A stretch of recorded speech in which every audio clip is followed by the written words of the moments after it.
Some controversial potential changes coming to raids. I mean, what's this up with all these mustaches? I hate people with hair just because I can't grow a mustache. I love you, Pathfinder. Before we get to potentially controversial things inside of raid changes, new code.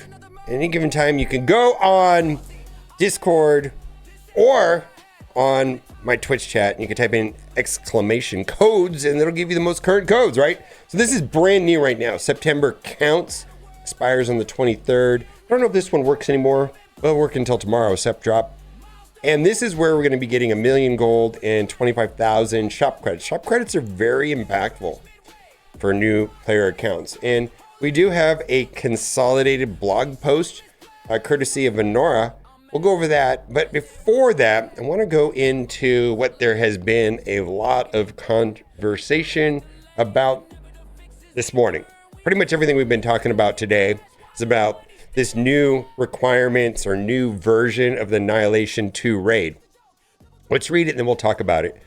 With the full Insidious 6 available this week, we're rolling out Annihilation Raid 2. Here are the details for this next raid. Annihilation Raid 2 features an additional node, increasing the total number of nodes to 9. Also converted 2 of the nodes into bonus nodes, which require the latest teams at all difficulties, with additional scaling gear tier requirements based on the difficulty up to gear tier 20 on difficulty 9. And a lot of people have interpreted that different ways, but the way this is all in the same sentence right here, where this is basically referring to 2 nodes and the bonus nodes. And so we'll go into what that means. Bonus nodes are also optional, meaning you can skip over them and head straight to the boss. Review the chart below to know which nodes are optional.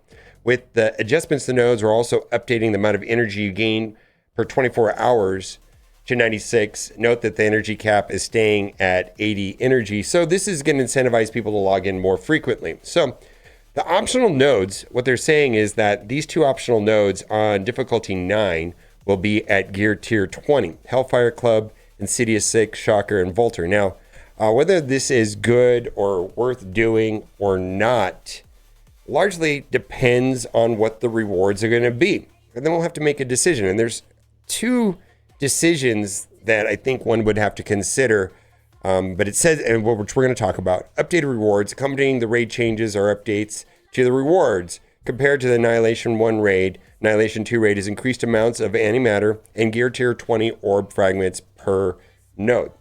So this presents a situation where we're going to have to make a decision on whether or not it's worth it to upgrade the Hellfire Club and the Insidious 6 up to gear tier 20.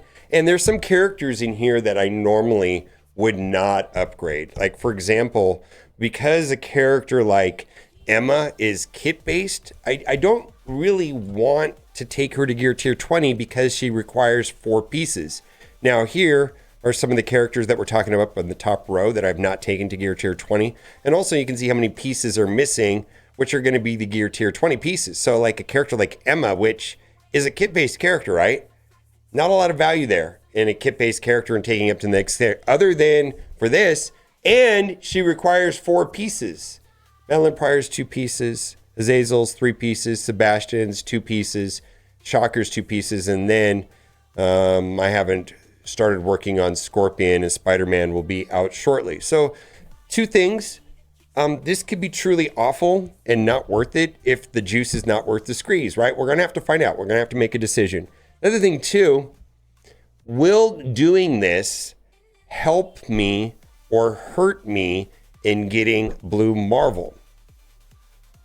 What if the pieces that I use to these characters here could have been better spent on upgrading characters to get Blue Marvel? What if the rewards from this will help me get Blue Marvel faster? These are the decisions that have to be made. And actually, on some level, I enjoy these kind of decisions. I've always enjoyed making decisions on what teams to upgrade, what characters upgrade, how I choose to upgrade my resources. And I've experienced this a couple times recently when I restarted a new account here on Marvel Strike Force. I've done it 3 times in the last 2 years. And when I get a new account up and running, they give you all these characters, some of them really bad. And I'm like, do I want to upgrade Franklin or do I want to upgrade Bullseye? Well, I know what to do, right? And those type of decisions I kind of enjoy. And this also presents a decision. So stay tuned. When we get more details on whether or not this is even worth doing, then we'll know. But right now, we'll see. I'm not in particularly thrilled with the idea of taking a character, specifically Emma Frost. Some of the other characters like Azazel, I don't really have a problem with upgrading Azazel or maybe even Sebastian Shaw. We'll have to see. We'll have to see how this plays out. It's not clear to me what that'll look like. Now let's go over the abridged version courtesy of Venora weekly blog. And this is for the 19th. The Broken King week 8 starts on the 22nd at 2 o'clock daily. Log into Marvel Strike Force weekly, spend power cores, and then raid Warzone, which is not about raiding, but we've had this like several weeks in a row, right? Starts on the 22nd at 2 o'clock. Earn allied supply X orbs, battle and war, raids, and battle with raid in Insidious 6. I'm finding that the command center, now that I've gotten used to it, is pretty straightforward. Danger Room featuring Sinister 6 will start on the 22nd. I like that.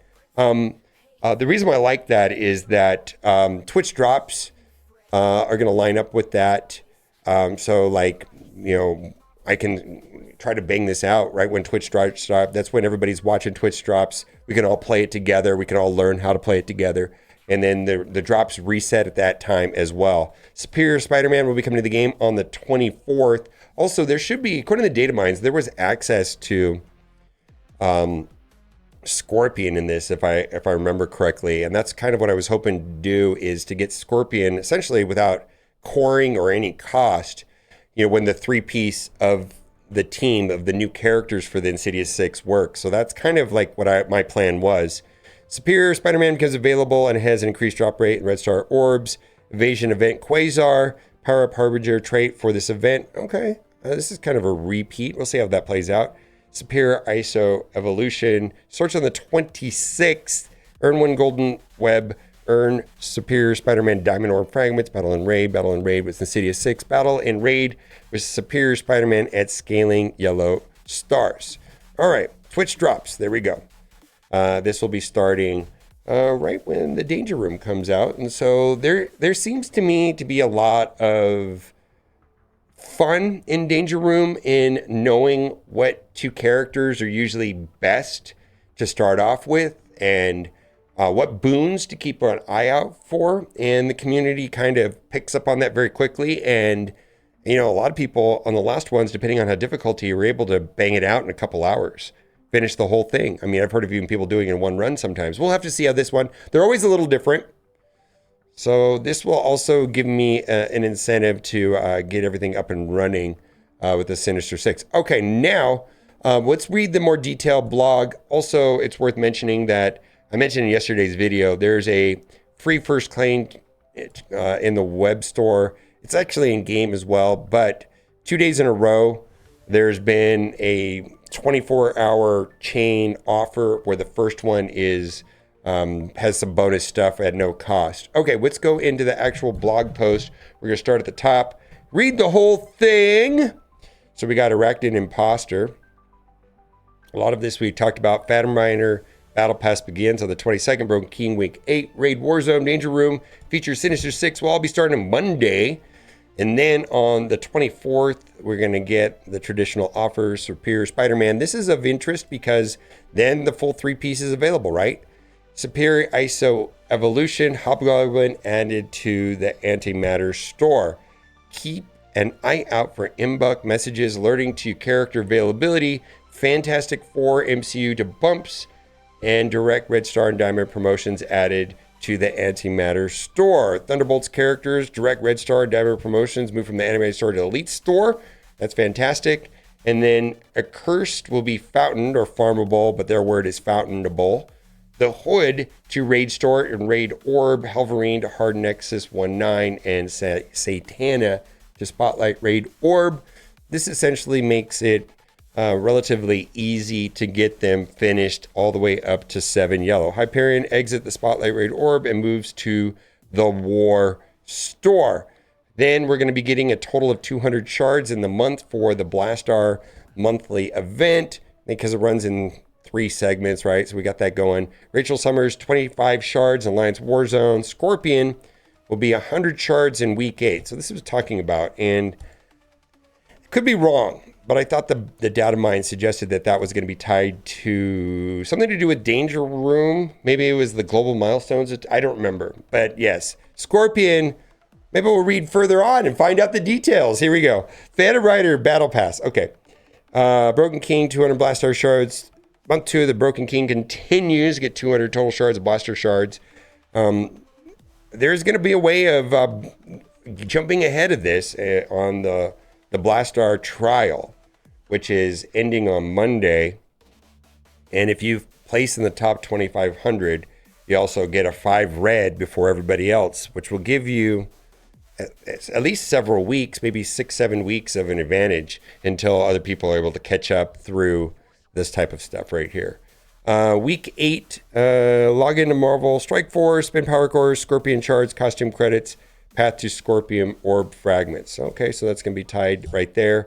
So that was the information that I did not know. Raid Warzone, earn 25 Rachel Summer Shards. Start date is going to be on the 22nd, and this is going to be tied to getting points.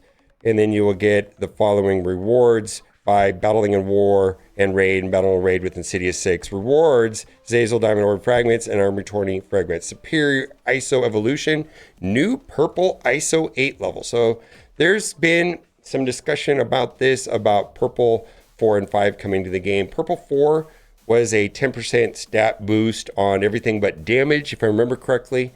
And then depending on the ISO 8 class, there was pretty significant upgrades in damage that varied from ISO class to ISO class, right? So we'll have to see how that works when it comes out. Let's read this closely, because purple ISO is going to be tied to getting Blue Marvel, and that is of high importance if he's going to be on the order of, let's say, Professor X and or Odin. Score point, earn 1 golden web, earn superior Spider-Man Diamond Orb Fragments, battle and raid with Insidious 6, battle and raid with superior Spider-Man at scaling yellow stars, rewards Scorpion Diamond Orb Fragments, superior Spider-Man Diamond Orb Fragments, Armor 20 Orb Fragments, Dark Promotion Credits, Dark Diamond Credits, Leaderboard Rewards, superior Spider-Man Diamond Orb Fragments, Gear Tier 20 Tech, Mini Uniques, and Purple 4 ISO 8 Ions. Well, there we go. That's interesting.